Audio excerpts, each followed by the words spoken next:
नमस्कार, welcome to Edusthali. Combined medical services examination 2025 का notification UPSC द्वारा जारी कर दिया गया है और इसी के रिगार्डिंग आज का हमारा ये वीडियो है। और जो लास्ट डेट रखा गया है फॉर्म भरने का हुआ है 11 मार्च 2025। वीडियो में आगे बढ़ने से पहले मैं बता दूं कि जितने भी गवर्नमेंट वैकेंसी आती है उसके रिगार्डिंग वीडियोज़ मैं अपने चैनल पर लाता हूँ, तो जो लोग भी हमारे चैनल से नए जुड़े हैं वो चैनल को सब्सक्राइब ज़रूर कर लें।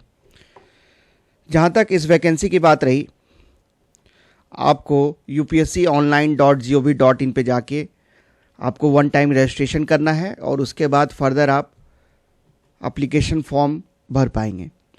हालांकि जो कैंडिडेट्स के द्वारा OTR पहले ही कर लिया गया है उन्हें फिर से OTR करने की ज़रूरत नहीं है और कुछ चीज़ें आप मॉडिफाई कर सकते हैं OTR में, वो अलाउड है। जैसे have you ever change name वाला option, gender, minority status, class 10th का आपका जो एग्जामिनेशन रोल नंबर था उसमें अगर कोई आप एडिट करना चाहते हैं तो आप सुधार सकते हैं, बट कुछ चीज़ों को एडिट करने का ऑप्शन आपको नहीं दिया गया है। जैसे name as per class 10th, date of birth, father's name, mother's name, mobile number and email ID. अगर आपने अपना मोबाइल नंबर का एक्सेस आप खो चुके हैं तो आपको, अगर ईमेल आईडी आपको पता है तो कंसर्न ईमेल आईडी पे आपका OTP जाएगा और उस OTP का इस्तेमाल करके आप मोबाइल नंबर चेंज कर सकते हैं। इसी तरह अगर आपके पास मोबाइल नंबर है बट आपने ईमेल का जो एक्सेस है वो खो चुका है, आप लॉस्ट कर चुके हैं, तो आप के मोबाइल नंबर पे OTP आएगा और उस OTP का इस्तेमाल करके आप अपने ईमेल आईडी को चेंज कर लेंगे। हालांकि अगर आप इन दोनों चीज़ों को खो चुके हैं, इन दोनों चीज़ों का एक्सेस आपके पास नहीं है, तो आपको कमीशन के पास रिक्वेस्ट करना पड़ेगा इनमें चेंज करने के लिए, जिसके रिगार्डिंग आपको 4 डॉक्यूमेंट सबमिट करने होंगे। पहला मैट्रिकुलेशन सर्टिफिकेट, दूसरा आधार कार्ड या फिर पैन कार्ड या पासपोर्ट या फिर ड्राइविंग लाइसेंस, उसके बाद एक रिसेंट पासपोर्ट साइज़ का कलर फोटोग्राफ, फिर एक अंडरटेकिंग भी आपको सबमिट करनी होगी। तो जो लास्ट डेट है वो है 11 मार्च 2025 संध्या के 6 बजे तक, शाम 6 बजे तक ही आप फॉर्म भर सकते हैं। फैसिलिटेशन काउंटर्स भी खोले गए हैं, टेलीफोन नंबर जारी किया गया है। अगर आपको फॉर्म भरने में कोई भी दिक्कत आती है तो आप इन नंबरों पे कंसर्न कर कॉल कर सकते हैं, अपनी क्वेरी को रिजॉल्व कर सकते हैं वर्किंग आवर्स के बीच, जो कि सुबह 10 बजे से शाम के 5 बजे तक। फ़ोटोग्राफ जो आप अपलोड करेंगे उसके रिगार्डिंग थोड़ा सा आप ध्यान रखेंगे। वो फोटोग्राफ आपका 10 दिन से ज़्यादा ओल्ड नहीं होना चाहिए, जो आपका स्टार्ट डेट है ऑनलाइन एप्लीकेशन फॉर्म का। उसके बाद उसमें आपका नाम साफ साफ अक्षरों में लिखा होना चाहिए और जिस डेट पे फ़ोटोग्राफ खींचा जा रहा है वो डेट भी मेंशन होना चाहिए।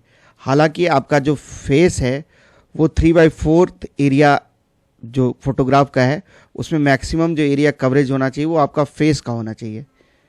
और जिस भी अपीयरेंस में आप अपना फ़ोटो सबमिट कर रहे हैं, अगर आप चश्मा पहन के कर रहे हैं या फिर आप दाढ़ी वाला फ़ोटो आप दे रहे हैं ऑनलाइन एप्लीकेशन फॉर्म में, तो उसी अपीयरेंस को आपको मेंटेन करना है during the time of interview as well as written examination. तो आप जाके एक रिसेंट पासपोर्ट साइज़ का फ़ोटोग्राफ खिंचवाएंगे और उसमें अपना नाम और जिस डेट पे आप फ़ोटो खिंचा रहे हैं वो मेंशन होना चाहिए। फिर कुछ इंस्ट्रक्शंस दिए गए हैं कि एग्जामिनेशन हॉल में आप 30 मिनट पहले पहुंच जाएंगे, जो आपका एग्ज़ाम स्टार्ट टाइम है।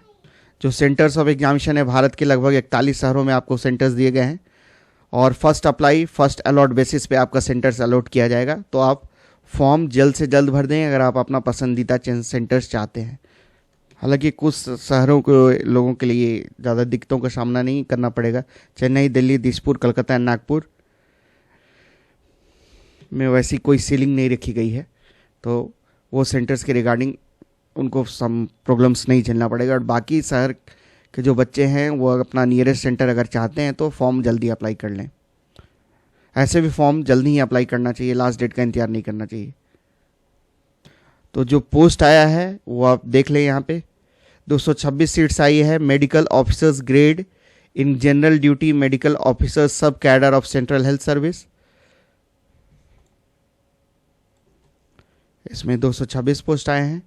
वहीं कैटेगरी 2 में assistant divisional medical officer in the railways 450 seat, general duty medical officer in New Delhi municipal corporation 9 seats, general duty medical officers grade 2 in municipal corporation of Delhi 20 seats. और all India level के vacancy आप देख सकते हैं। Citizen of India, Nepal, Bhutan, Tibetan refugees, persons of Indian origin, ये सारे लोग apply कर सकते हैं इस फॉर्म को। जो एज लिमिट रखा गया है वो आपकी एज की गणना 1 अगस्त 2025 को आपकी एज की गणना की जाएगी। तो जो मैक्सिमम एज लिमिट है वो है 32 ईयर्स से पहले आपको होना चाहिए। इस 1 अगस्त 2025 को आप 32 साल से अगर कम है आपका एज तो आप इस फॉर्म को अप्लाई करने के लिए एलिजिबल हैं। हालांकि जो medical officers grade in general duty medical officer sub cadre of central health services, उनके लिए जो अपर एज लिमिट है वो है 35 ईयर्स, और जिसकी भी गणना 1 अगस्त 2025 को की जाएगी। और जो बाकी कैंडिडेट्स हैं, जो रिजर्व कैटेगरी के कैंडिडेट्स हैं, उनको एज में रिलैक्सेशन दिया गया है। जैसे आप शेड्यूल कास्ट या फिर एसटी कैटेगरी से बिलोंग करते हैं तो 5 साल की आपको छूट होगी। ओबीसी के लिए मैक्सिमम 3 सालों की छूट होगी। और भी बाकी आप देख सकते हैं, डिफेंस सर्विस पर्सनल को भी छूट है, एक्स सर्विसमैन को भी छूट है। और जो एजुकेशनल क्वालिफिकेशन रखा गया है वो है आपको एमबीबीएस एग्जामिनेशन पास होना चाहिए। रिटर्न एज वेल एज जो भी प्रैक्टिकल पार्ट्स हैं वो सारे आपके क्वालिफाई होने चाहिए। जो अपीयरिंग कैंडिडेट्स हैं वो भी अप्लाई कर सकते हैं। अगर वो फाइनल ईयर एमबीबीएस वाले कैंडिडेट्स भी इसमें अप्लाई कर सकते हैं। हालांकि जो टाइम लिमिट है उस टाइम लिमिट के अंदर उन्हें रिटर्न क्वालिफाई होने का और प्रैक्टिकल जो भी जितने पेपर्स होते हैं उनके क्वालिफाई होने का प्रमाण उनको देना होगा। जो फ़ी रखा गया है अप्लाई करने का वो है 200 रुपये। हालांकि जो महिला कैंडिडेट्स हैं, SC ST persons with benchmark disabilities candidates को फ़ी में रिलैक्सेशन है, उन्हें कोई फ़ी नहीं देना है। और जो जनरल कैटेगरी के कैंडिडेट्स हैं उनके लिए जो फ़ी है वो है 200 रुपये। लास्ट डेट आप याद रखेंगे 11 मार्च 2025 संध्या के 6 बजे तक आपको फॉर्म भर देना है। इस वेबसाइट पे जाके आपको फॉर्म भरना है upsconline.gov.in।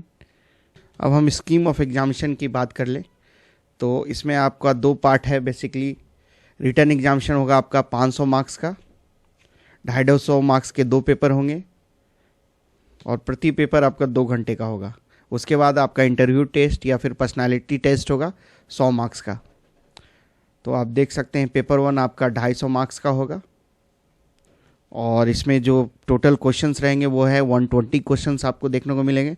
96 questions from general medicine and 24 questions from paediatrics.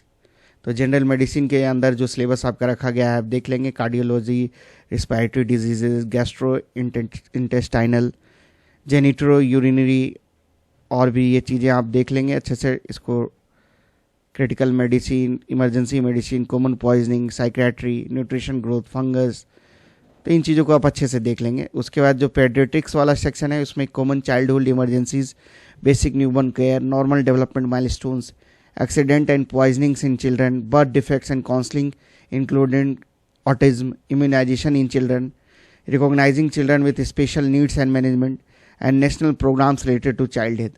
वहीं पेपर 2 आपका है गायनोकोलॉजी एंड ऑब्स्टेट्रिक्स, एक ए surgery, preventive and social medicine. इसमें भी आपको 120 क्वेश्चंस देखने को मिलेंगे और प्रति सेक्शन से 40-40 प्रश्न आपको देखने को मिलेंगे। सर्जरी से 40 प्रश्न रहेंगे, गायनोकोलॉजी एंड ऑब्स्टेट्रिक्स से आपको 40 प्रश्न देखने को मिलेंगे and preventive and social medicine से भी 40 क्वेश्चंस आपके रहेंगे। तो आप देख लें सबका सिलेबस। जनरल सर्जरी का सिलेबस ये है, wound, lymphatic tumours, alimentary tract, उसी तरह ये सारा सिलेबस है आपका, इसको आप ध्यान से देख लेंगे। और जो ऑब्जेक्टिव टाइप क्वेश्चंस होगा उसमें आपका नेगेटिव मार्किंग का भी प्रोविज़न है, ये आप ध्यान रखेंगे। आपके 1/3 मार्क्स डिडक्ट कर लिए जाएंगे फॉर एवरी रॉन्ग आंसर। तो जो पेपर का स्टैंडर्ड्स होगा आपका वो MBBS स्टैंडर्ड का होगा और उसके बाद आपका अगर आप क्वालिफाई कर लेते हैं रिटर्न एग्जामिनेशन तो आपका पर्सनालिटी टेस्ट से गुजरना होगा। तो आपका फॉर्म 19 फरवरी 2025 से 11 मार्च 2025 के संध्या 6 बजे तक आप फॉर्म भर सकते हैं। फ़ोटो जो आप अपलोड करने जा रहे हैं उसके रिगार्डिंग आप ध्यान रखेंगे। 3/4 जो आपका एरिया होगा फ़ोटो का उसमें आपका फेस क्लियरली विजिबल होगा, आपका नाम उस फोटो पे रहेगा, साथ साथ जिस डेट पे आपने फ़ोटो खिंचवाया है आप 1 टाइम रजिस्ट्रेशन करेंगे। तो टोटल 4 पार्ट्स में आपको फॉर्म भरने हैं। पार्ट 1 OTR है, पार्ट 2 आपका एप्लीकेशन फॉर्म है, पार्ट 3 डैफ है एंड पार्ट 4 में आपका fee, photograph, signature and examination centre का सिलेक्शन करना होगा। जो पे स्केल है वो बहुत ही अच्छा पे, लेवल 10 का आपका पे स्केल है, हैंडसम सैलरी है, 1 साल आप प्रोविजन पीरियड में रहेंगे, ग्रुप ए का पद है ये सब। तो आप जो नोटिफिकेशन आया है उसको आप ध्यान से पढ़ेंगे, उसके बाद ही आप फॉर्म अप्लाई करेंगे। फॉर्म अप्लीकेशन आपका विंडो है 19 फरवरी से 11 मार्च के बीच आप अप्लाई कर सकते हैं। जो फ़ी है वो 200 रुपये है। 500 मार्क्स का आपका रिटर्न एग्जामिनेशन होगा और 100 मार्क्स का आपका इंटरव्यू होगा। जो क्वालिफिकेशन है वो है आपका MBBS डिग्री आपके पास होनी चाहिए। जो पोस्ट आए हैं वो अच्छे खासे हैं। Medical officers grade in grade duty medical officers में 226 पद, assistant divisional medical officer in the railway 450 पद, general duty medical officer in New Delhi municipal corporation 9 पद, general duty medical officer grade 2 in municipal corporation Delhi 20 पद। तो आप इसकी तैयारी अच्छे से करें। बाकी आप हमारे चैनल से जुड़े रहें। वीडियो को देखने के लिए सबको धन्यवाद। जय हिंद।